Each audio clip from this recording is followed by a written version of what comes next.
it is time.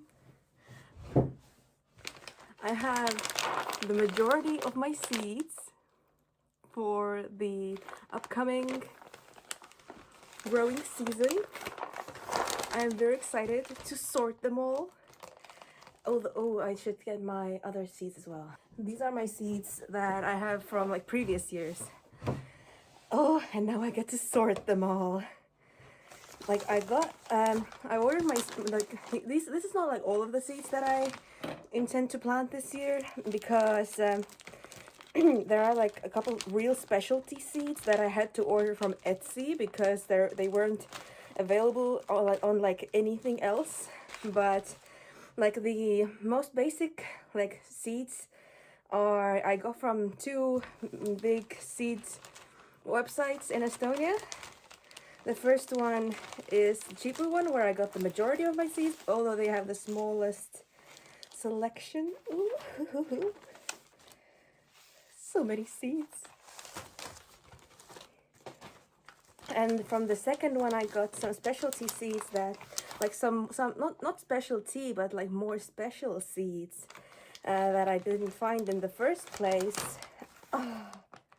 Like for example, for example, like I had to buy a whole like big box of beans, because these are the only kinds of, like, these are the only beans that I could find that are actually like meant to vine up but also be like dried. Like the majority of the vining beans that I could find were meant to be eaten like with the whole, like these beans, you know. So I had to buy a whole mega pack, which isn't the most economic thing to do, but I guess I'll have bean seeds for several years then. But I am very excited to grow these, because this is going to be the year where I for the first time I intend to successfully do the three sisters method of growing corn, beans, and pumpkins. Because I have grown corn before, but the seeds that I got that time weren't the best suited for my climate. So this year, the flour corn seeds that I ordered from Germany should arrive sometime next week, I think. And because they're from Germany, they should be more of a match for my climate, because it's closer than like Romania, where I got the corn seeds the last time.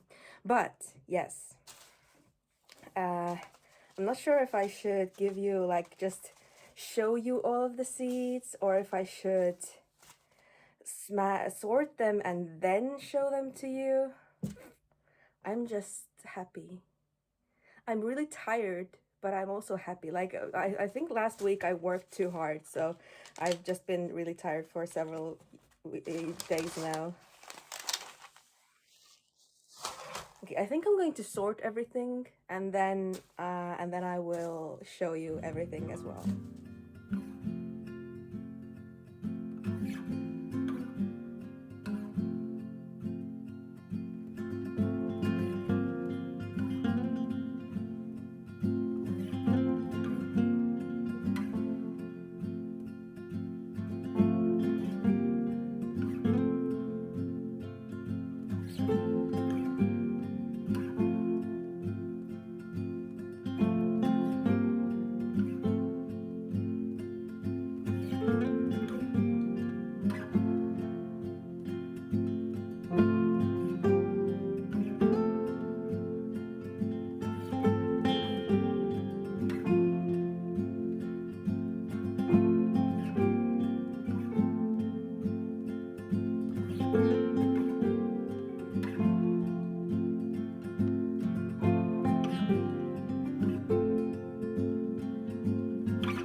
I've just discovered that I have forgotten to order parsley seeds. Of course I had to forget something. I have all these seeds. All of these seeds, but of course I forgot something. All right, I have sorted everything. I have color coded my list of everything I want to grow. This is the list of things that I'm going to pre-grow in little pots indoors, and this is the one that is going straight outside. And everything is in piles, sorted by the ideal date in which I want to plant them, and just my autism is just humming from happiness. It's great. It's great. I'm not going to literally introduce to you every single seed that I have, because that is a lot and that will get boring fast. I just want to show you some highlights. For example, there are a couple things that are new that I haven't grown before and that I am excited about. One of them, where, if I can find it.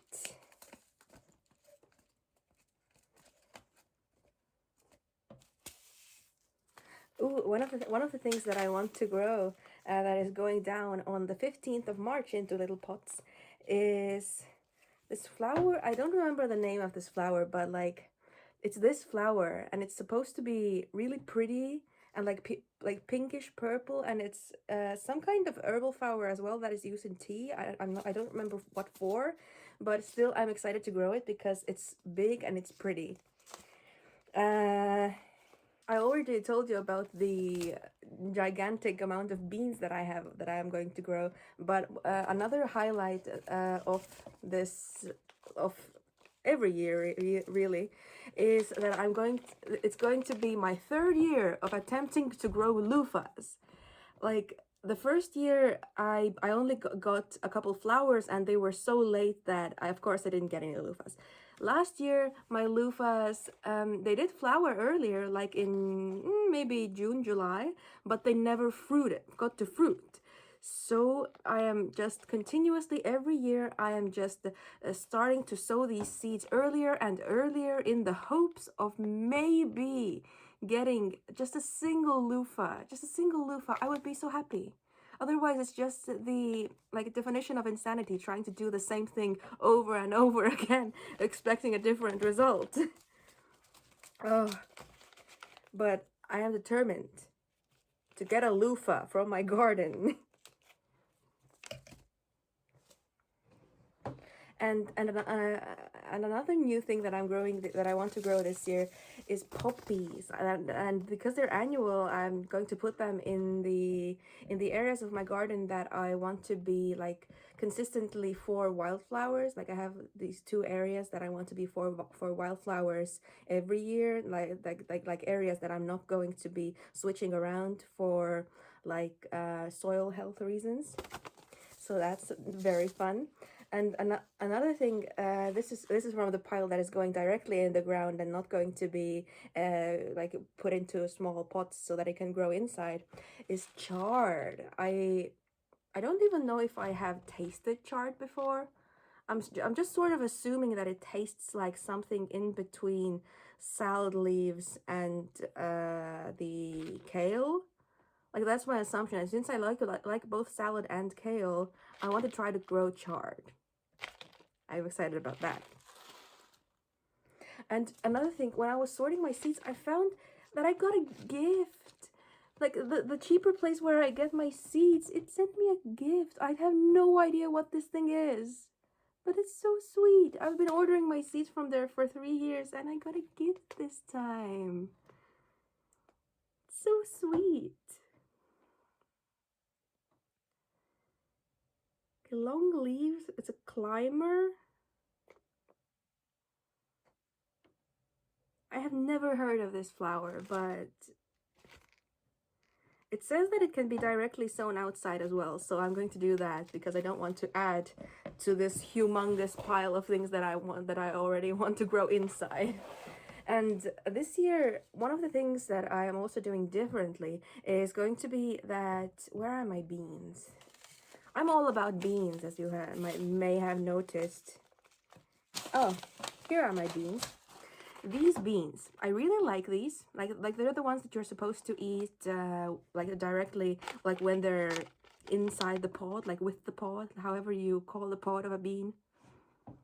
Yeah, I English is hard, but I have always had extremely bad germination rates for these, meaning that when I sow them into nice lines with like spaces in between them, I always get like just only a couple plants out of it, and they're just spaced so weirdly that this year I just want to put them into like sow them into pots so that I can replant them onto the garden without wasting space, because space is precious in the garden.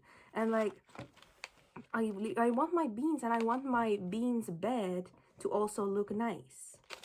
And I'm going to do similar things with my beetroot and my, they're not turnips, what do you call them?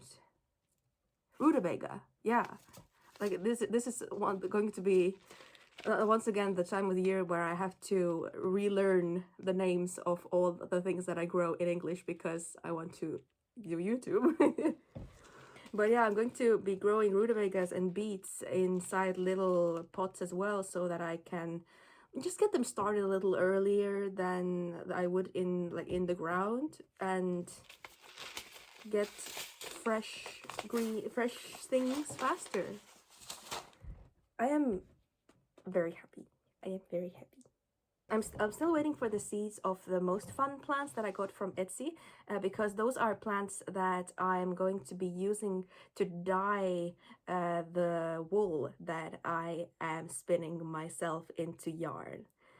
I I am really excited about that, because I will be like, I got seeds for different color plants like woad and indigo that are both supposed to be like for blue dye, and I'm also growing cabbages, red cabbage that is here. Like this red cabbage can be used to make like purple dye for the yarn, and I ordered plants of some plant that I don't remember in any language, that is supposed to make either yellow or green or both, and just I really want to have my own handmade yarn, like literally from scratch, because I just have the spinning wheel and I'm spinning it, and it's just I can't wait. And on the 1st of March, the planting season is going to start, because the 1st of March is when I am going to put down rosemary, peppers, and loofah. So you've got that to look forward to. And I've got that to look forward to.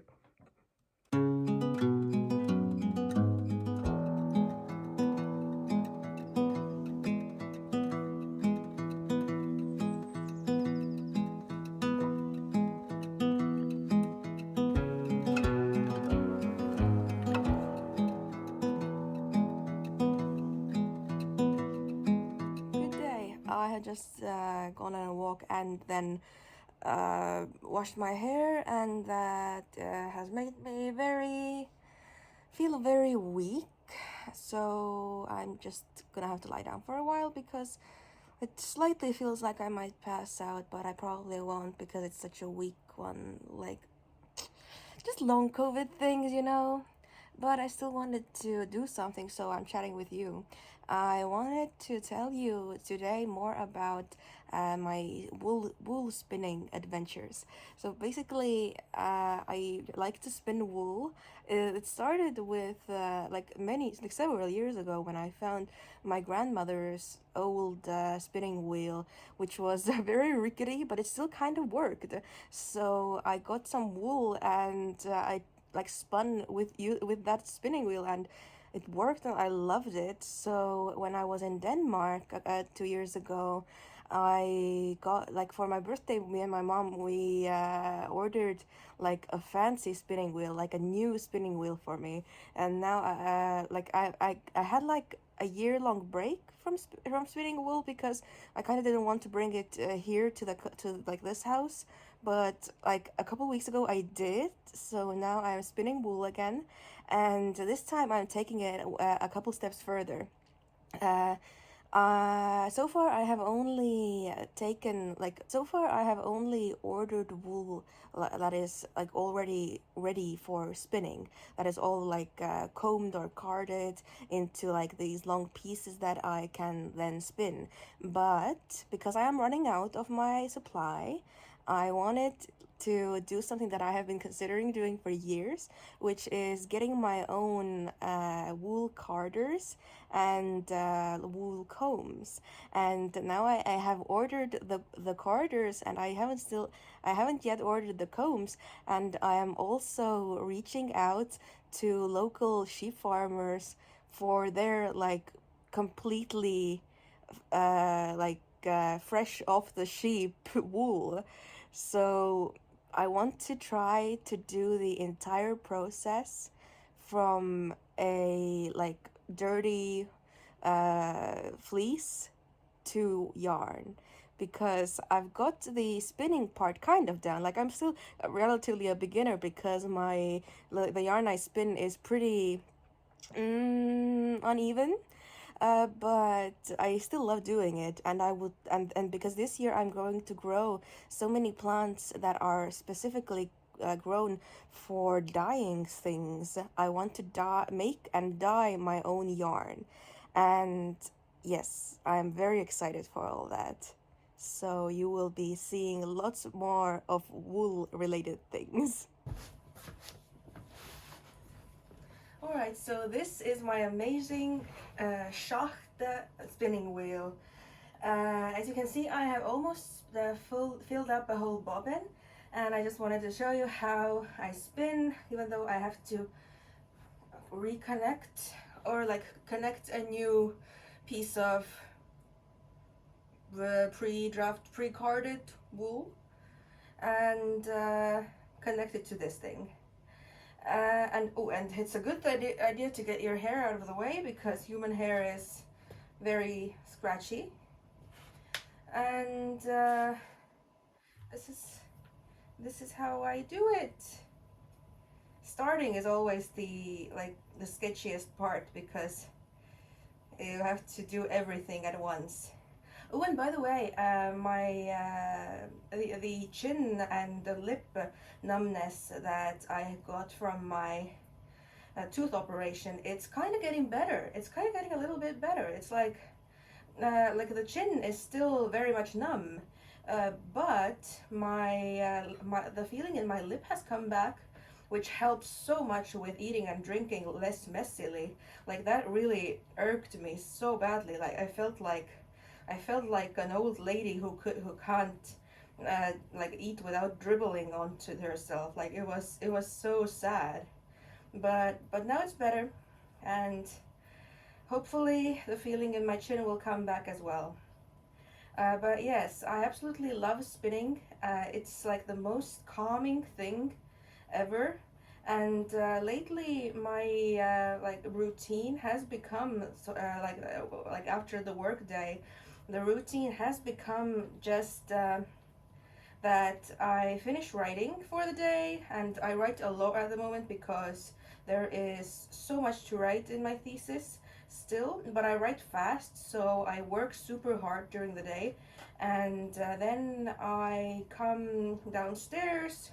I spend like about half an hour just lying down, not even napping, and just not looking at my phone, even just laying down, eyes closed, taking in the silence, and like letting my brain sort of wind down from the day of writing. And then I spin.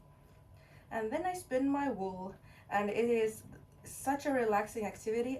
Sometimes I don't, sometimes I watch like a series or a movie on the background, but often I just spin in silence because my brain gets so much stimulation during the day when I am writing that I just need the calming like that this activity provides me.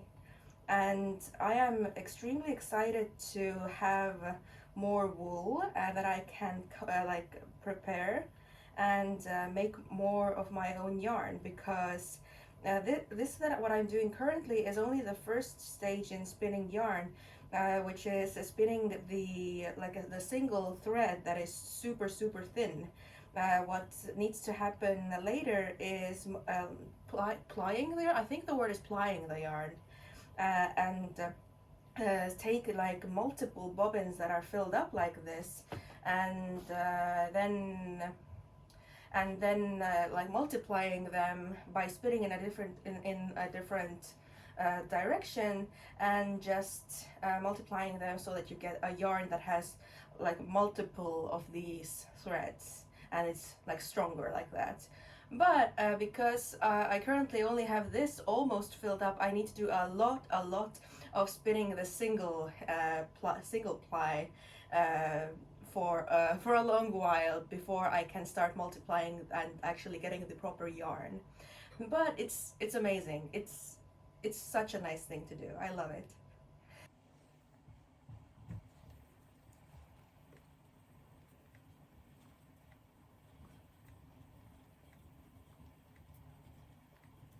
Okay, I don't remember what I told you about this, but I am taking the wool things more seriously now. I have spent several years considering whether or not I should get like hand carders and wool combs.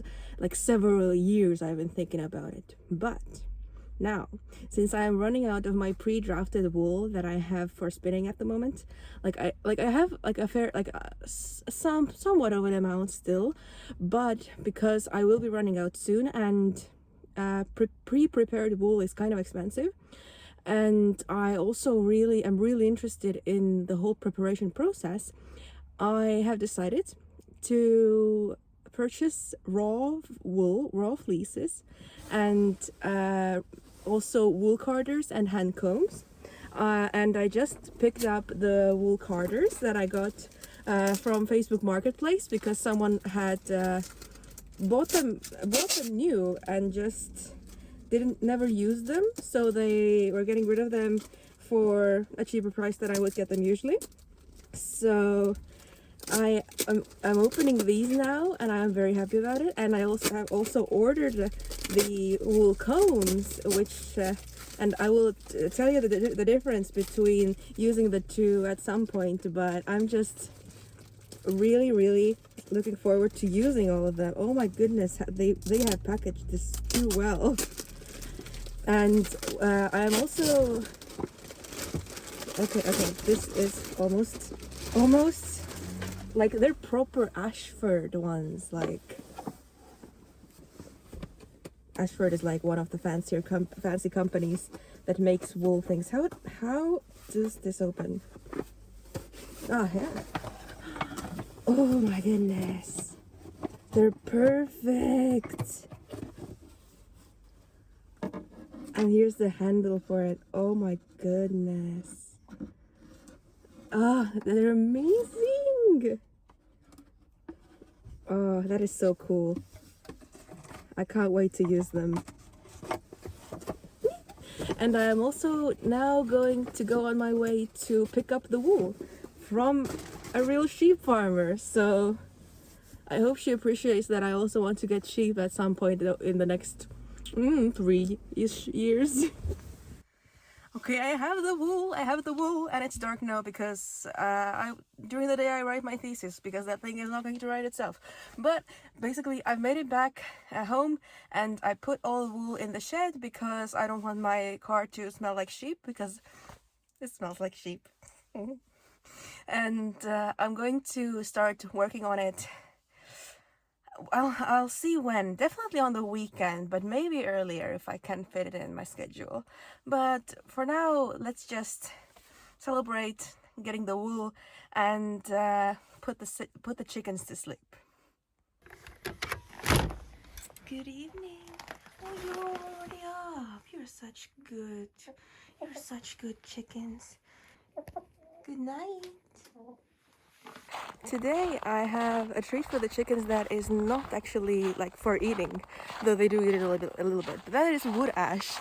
I have a whole bunch of ash for them to dust bathe in, and whenever I add it to their like dust bathing bin, they absolutely go nuts for it. Good morning, my lovelies. You are doing very well with the cabbage that my dad brought you yesterday. You love it, don't you? First, I'm going to take out the poop and the extra leaves that they have put in here with their shenanigans. With their shenanigans. Oh, there's even pebbles in here, but I guess that's from the sand. Okay, let's go.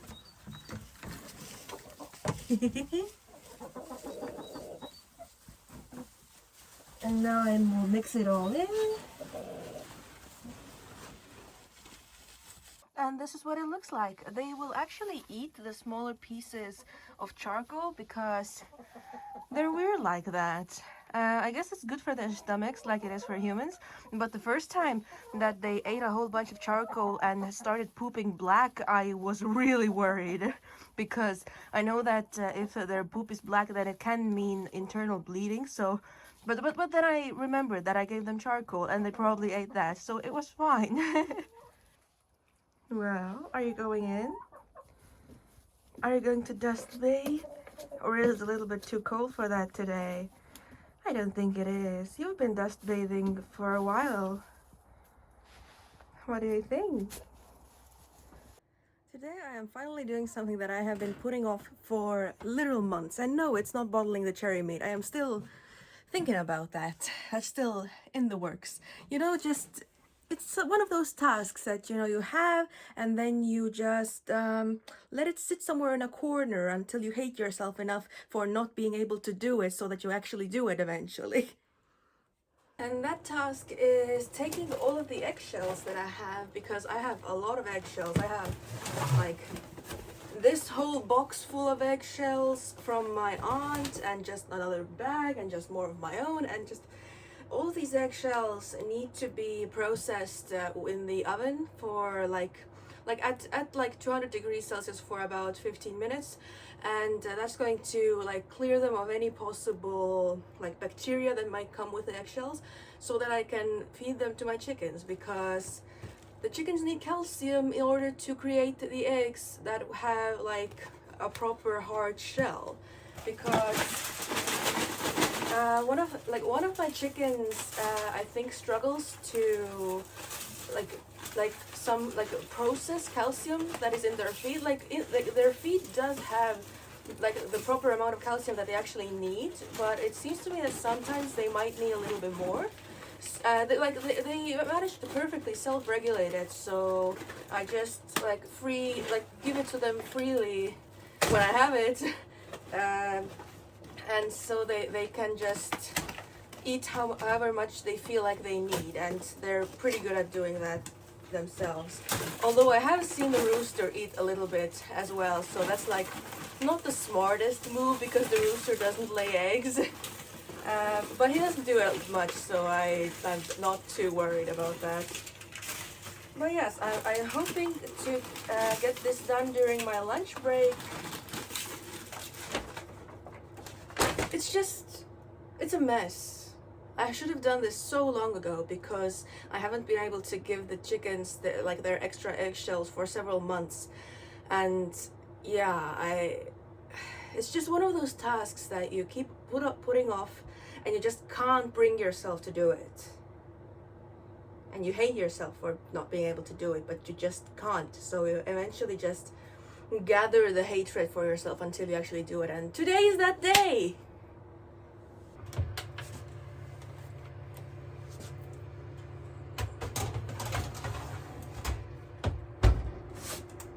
Alright, well, there is eggshells everywhere. Nobody is surprised, but I got them in. And fortunately, one of the good parts about the heating part that I do with the eggshells, it makes them really brittle, which makes them, once they've cooled down, not yet, it makes them really easy to break down into smaller pieces, so that they no longer look like eggs, and become small enough for chickens to actually eat. And the reason why it's extra good to not feed chickens like egg-shaped things is because that can teach them that eggs are food, and then they might start eating their own eggs. but because I'm going to be crushing this up, it's not going to do that. So another one.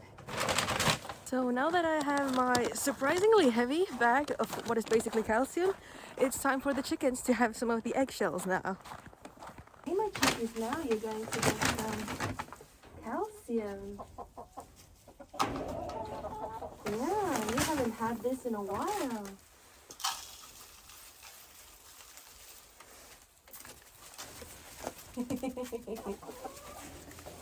Oh wow. Okay, if you want it so bad, then I'm going to put some on here in here as well.